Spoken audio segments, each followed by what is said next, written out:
They lit a bonfire, and it burned for 2 days. And after all those years, the hairline cracks and red on the rock are still there to be seen, NPA Director for Company Wicklow, Robert Rowe tells Cox. The book pays tribute to legendary ploughmen and women from Kerryman, Pat O'Mahony, who won 3 All-Ireland titles in the 50s and 60s, to Sweeney McCullough, who was the first and only woman to plough against men in the Nationals. One standout ploughman remembered in the book is Thady Kelleher from Cantork in North Cork. Thady won 2 world championships and 40 county titles, and continued ploughing until his death in 2004. A giant of the furrows, the book recounts how Thady and his brother Dennis slept in a horse box at the 1994 ploughing, rather than find digs for the night.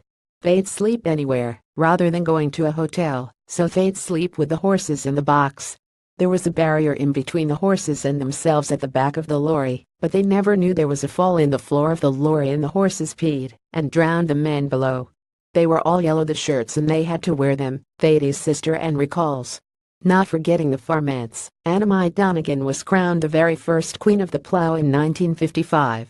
In 1956 a further incentive was added. If the Queen of the Plough married during her reign, she would receive £100 on her wedding day, and Mary Shanahan, the 1960 winner, led the St. Patrick's Day parade in Dublin the next year. A controversial word from the beginning, the National Women's Council of Ireland tried to have the name of the farmerette category changed in 1973.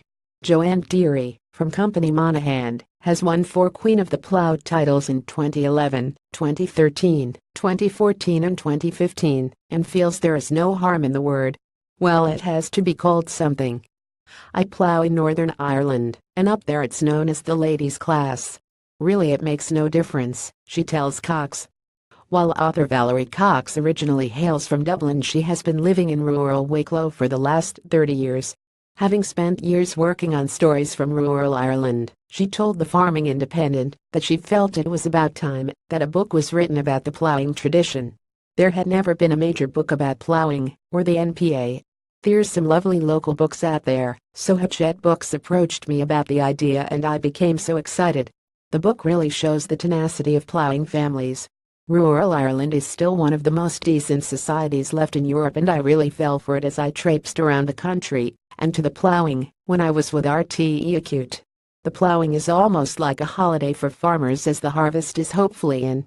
Farmers told me of the stillness they feel when they plough, and how they see all sorts of things and get close to nature when they're alone on the plough at dawn or late at night. Ploughing is the embodiment of rural Ireland's warmth and hospitality, said Cox. A Ploughing People is published by Hachette Ireland and is being launched all week at the Ploughing. Indo Farming.